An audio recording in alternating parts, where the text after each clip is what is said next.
આપણે સૌ આનંદ કરતા હતા, પણ આજે મારે એ લગ્નના એ 7 શ્લોકોને થોડી વાર આપણે બધાને રૂકમિણી બની જવું છે. થોડી વાર એવી વિચારધારા રાખો કે એ પત્ર હું લખું છું ભગવાનને. હુંનો મતલબ છે તમે બધા. આપણે સૌ ભગવાનને પત્ર લખતા હોઈએ તો પત્રમાં કેવો ભાવ હોવો જોઈએ એ અહીંયા માં રૂકમિણી ભગવાન પ્રત્યેનો ભાવ આપણને બતાવે છે. ગઈકાલે પહેલો શ્લોક વાંચો. શ્રુત્વા ગુણાન ભુવન સુંદર શૃણવતાંતે. ભગવાન સાંભળો, મેં તમારી કથા બહુ સાંભળી છે અને તમારી કથા સાંભળીને જ મારું મન તમારામાં લાગ્યું છે. તમારા ગુણોને સાંભળી મારું મન તમારામાં લાગ્યું છે અને તમારામાં મારું ચિત્ત ચોંટ્યું છે. એટલે જ આ પત્રના રૂપે મારું ચિત્ત હું તમારા સુધી મોકલી રહી છું. ભગવાનમાં આપણું ચિત્ત ચોટે, પરમાત્મામાં આપણું મન લાગે. આના માટેનો સૌથી શ્રેષ્ઠ કોઈ ઉપાય હોય તો એકમાત્ર છે પ્રભુની કથા સાંભળો વારે વારે.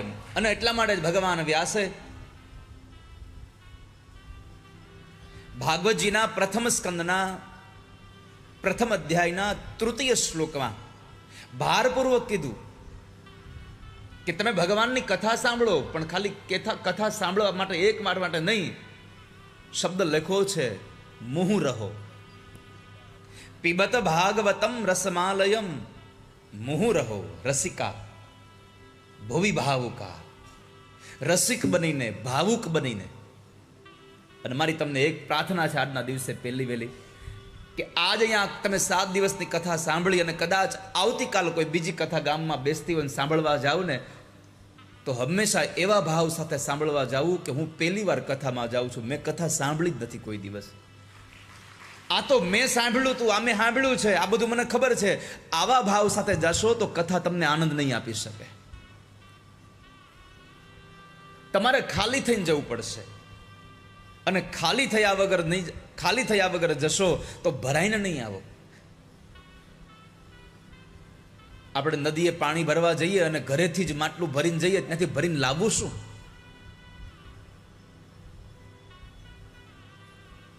यदि आपको कुछ चाहिए तो आप खाली रह जाओ.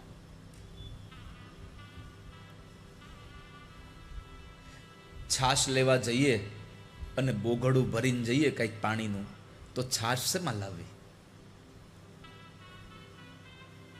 એટલે મારી પ્રાર્થના છે તમને કે આવતીકાલે જ કોઈ કથા સાંભળવા માટે જાઓ તમે, તો મનની ભાવના એ જ હોવી જોઈએ કે હું તો પહેલી વાર કથામાં જાઉં છું. જેવી રીતે માણસ સૌથી પહેલી વખત વિદેશમાં જાય ત્યારે કેટલો આનંદિત હોય છે.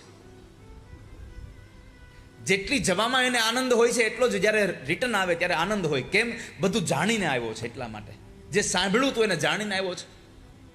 તો બસ આ જ આપણે કરવાનું છે કે કથા સાંભળવા જવાની એટલી ઉત્સુકતા હોય અને એ ઉત્સુકતાથી ગયેલો એ માણસ કથા સાંભળીને આવે ત્યારે આનંદિત થઈને આવે. કેમ? મેં તો બહુ ભગવાનની કથા સાંભળી, મેં ઘણું મેળવ્યું આ કથામાંથી.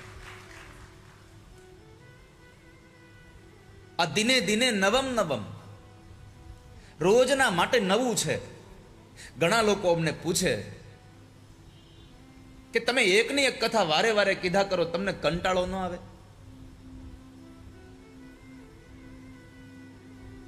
ભાગવતજીના શ્લોકમાં સુત નામના મહાપુરાણી 88,000 શૌનકાદિક ઋષિમુનિઓને કહે છે, આ કથા એવી છે સ્વાદુ સ્વાદુ પદે પદે. દરેક પદમાં સ્વાદ અવનરો ભર્યો છે. તમે પૂછો આ લોકોને ક્યારેય પણ આમ કથા પ્રાયઃ લગભગ, કારણ કે કથાની બહાર જવાનો બહુ મારો આગ્રહ ઓછો રહ્યો છે. મૂળ કથાઓને જ કહેવાનો મારો આગ્રહ રહ્યો છે. પણ આટલી કથાઓ કહેવા છતાંય ક્યારેય કોઈ દિવસ કંટાળો ન થયો હજી કે આજે મજા ના આવી કથામાં. અને જો કંટાળો આવતો હોત તો 6 કલાક કથામાં બેસાતું જ ન હોત ને.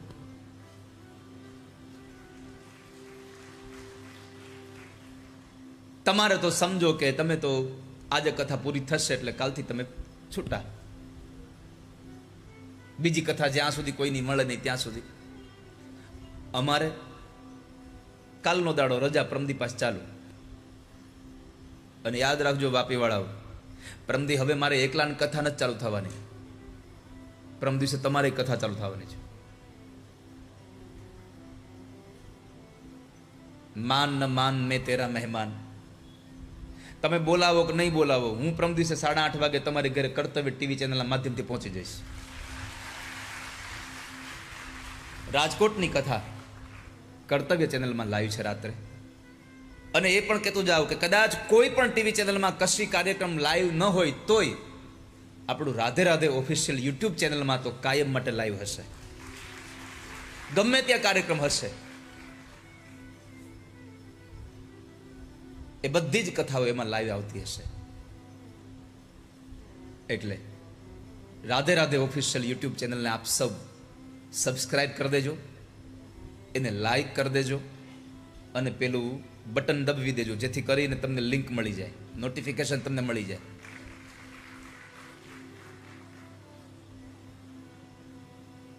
અને મારી પ્રાર્થના એક સાથે તમને એ પણ છે, જ્યારે જ્યારે તમને કોઈ કથાની લિંક મળે ને ત્યારે એ લિંકને ખૂબ લોકો સુધી શેર કરવી. કારણ તમારી શેર કરેલી લિંકમાંથી કોઈ એકાદ માણસને કથા સાંભળવામાં એકાદી કથા લાગી જશે અને એના દુર્ગુણ છૂટી જશે અને એનો આખો પરિવાર સુખના માર્ગ ઉપર ચાલવા લાગશે ને તો એ પુણ્યના ભાગીદાર તમે થઈ જશો. આંગળી ચિંધ્યાનું પુણ્ય છે આપણામાં. આપણે કેમ કરીને કોઈને પ્રસન્ન રાખીએ, કેમ કરીને આપણે કોઈને આનંદિત રાખીએ. માટે આપણે સૌ આવા સત્કર્મોને લોકો સુધી પહોંચાડીએ. તો માં રૂકમિણી ભગવાનને કહે છે, ભગવાન મેં મારું ચિત્ત તમારામાં લગાડ્યું છે. ભગવાને પૂછ્યું કે તમારું ચિત્ત મારામાં લાગ્યું કેમ? તો કે તમારી કથા સાંભળીને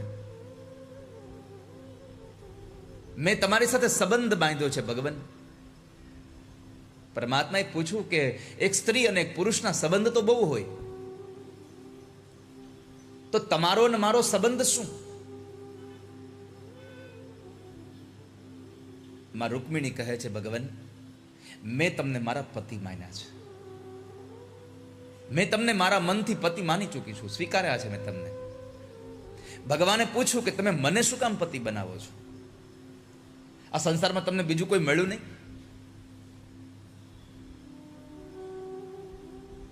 ત્યારે માં રૂકમિણી ભગવાનને સંબોધન કરીને કહે છે, ભગવાન કોઈ પુરુષને પોતાનો પતિ બનાવવા માટે જે જે વસ્તુની આવશ્યકતા હોવી જોઈએ પુરુષમાં, એ બધી જ આવશ્યકતા તમારામાં છે. જે કાંઈ રિક્વાયરમેન્ટ છે અમારી સ્ત્રીઓની, એ બધી જ તમારામાં છે. સંક્ષિપ્તમાં કહું તો ભગવાન સર્વગુણ સંપન્ન છો આપ. બધું જ તમારામાં છે.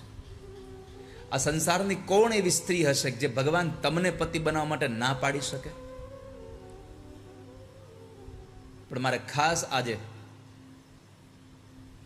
સમાજના યુવાન દીકરા દીકરીઓને મારે કહેવું છે કે જ્યારે વેવિશાળનો સમય આવે ત્યારે શું જોવું જોઈએ. આ રૂકમિણી ભગવાનને પ્રાર્થના કરે છે કે મેં તમને પતિ માન્યા છે. આપણે ભગવાનને કહીએ છીએ, પ્રભુ મેં તમને પતિ માન્યા છે, મેં મારું મન તમારામાં લગાડ્યું છે, મનોમન તમને મારા માન લીધા છે અને તમને મારા માન્યા છે. એની પાછળના કારણો સાંભળી લો. કાત્વા મુકુંદ મહતી કુલશીલ રૂપ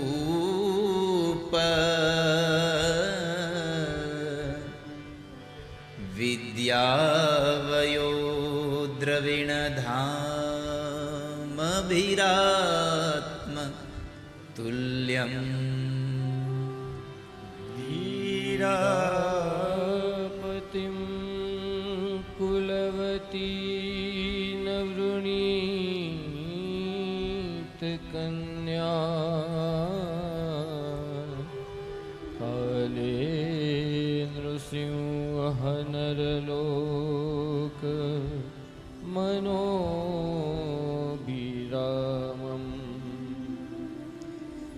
મેં તમને પતિ માયના એનું કારણ એક, તમારું કુળ સારું છે. હવે યાદ રાખજો યુવાન દીકરીઓ, કે જ્યારે તમારો વ્યભિચાર કરવાનો સમય આવે ત્યારે મૂર્તિમાં શું જોવું જોઈએ? અત્યારે શું જોવાય છે? અત્યારે દીકરીના વ્યભિચાર માટે સૌથી પહેલું શું જોઈએ આપણે? પૈસાવાળા છે તો બધું પછી ચાલે. પણ અહીંયા માં રૂકમિણી આપણને જરા ટકોર કરી છે કે વ્યભિચાર કરવા માટે સૌથી પહેલા કુળ જોવું, ખાનદાની જોવી. બીજું શીલ. શીલ શબ્દના બે અર્થ કરી શકાય. એક ચારિત્ર્ય પણ થાય અને એક શીલ એટલે સ્વભાવ પણ થાય. ખાનદાન સારું હોવું જોઈએ, સ્વભાવ સારો હોવો જોઈએ. પૈસાને કેટલામું સ્થાન આપ્યું ખબર છે? 6. પૈસાને 6 સ્થાને આપ્યું છે. કદાચ તમે પૈસા વાળું ગોતી લો અને સ્વભાવ સારો ન હોય તો પૈસાને શું કરવા?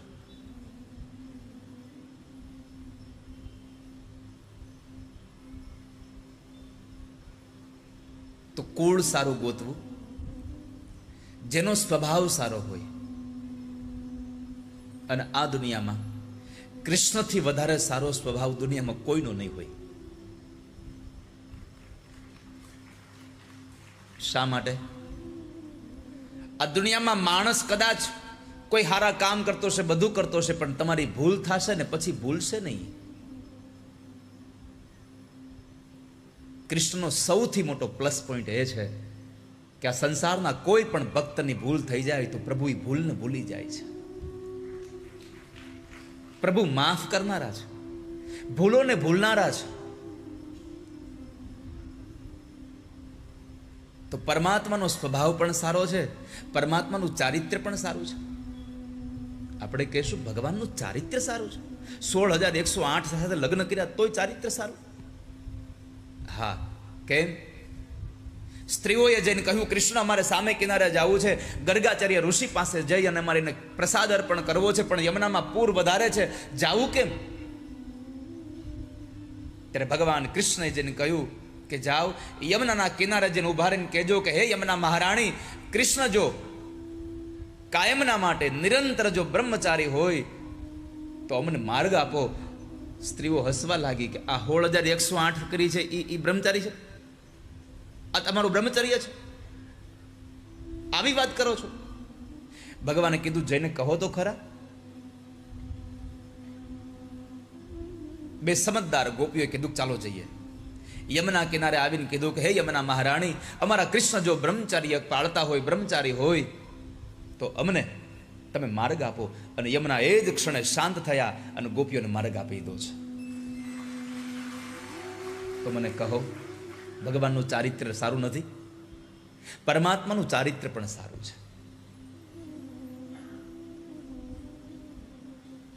ભગવાનનું કુળ સારું, ભગવાનનો સ્વભાવ સારો, ભગવાનનું ચારિત્ર્ય સારું. ત્રીજું, પરમાત્માનું રૂપ સારું. આનાથી વધારે હેન્ડસમ તો બીજો કોઈ છે નહીં. કાળો પણ કામણગારો છે. સારા સારાને પોતાના મોહમાં નાખી દેવો છે.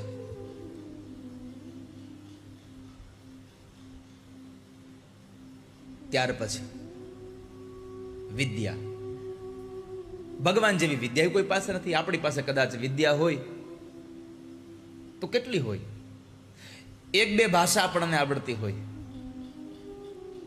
અને ભાષાની વાત આવી તો એટલું કહું છું વાલા સ્વજનો, તમને કેટલી ભાષા આવડે છે એ બહુ અગત્ય નથી, પણ તમે જેની સાથે વાત કરો છો એને કઈ ભાષામાં સમજાય છે એ અગત્યનું છે. તમે ઇંગ્લિશમાં કથા કર્યા કરો, હવે સામેવાળા તમારું ઇંગ્લિશ કાંઈ સમજે નહીં તો તમારી ઇંગ્લિશ ભાષા હાવ નકામી છે. વાત કરવા સમયે એ જોવું કે સામેવાળો માણસ કઈ ભાષા સમજી શકે છે, એ ભાષાનું પ્રભુત્વ રહે છે. તો પરમાત્માની પાસે વિદ્યાઓ 64 વિદ્યાઓ હતી. પરમાત્માની ઉંમર પણ બરાબર હતી, વય પણ સારી હતી, અને યોગ્ય ઉંમરે જ લગ્ન કરવા જોઈએ. દીકરા દીકરીઓને નાનપણની ઉંમરમાંથી પરણાવી ન દેશો. અને મારી અત્યારના મા બાપોને મારી પ્રાર્થના છે, યુવાન દીકરીઓને યુવાન દીકરાઓના મા બાપને મારી પ્રાર્થના છે કે તમારા દીકરાઓનું, ચાહે દીકરી હોય ચાહે દીકરો હોય, એનું અભ્યાસક્રમ ચાલુ હોય ત્યાં આપણે એનું છેલ્લા 6 મહિના બાકી હોય ત્યાં આપણે એનું વેવિશાળ કરી નાખીએ છીએ. અને જેવો એનો અભ્યાસ પતીને ઘરે આવે એટલે આપણે લગ્નમાં લગાડી દઈએ, લગ્ન કરી દઈએ એના. મારી તમામને પ્રાર્થના છે, તમારી દીકરી ભણી લે, પછી 1 વર્ષ તમારા ઘરમાં એને તમારી સાથે રાખી તમારા પરિવારનું, સમાજનું જ્ઞાન આપીને પછી એને સાસરે મોકલજો.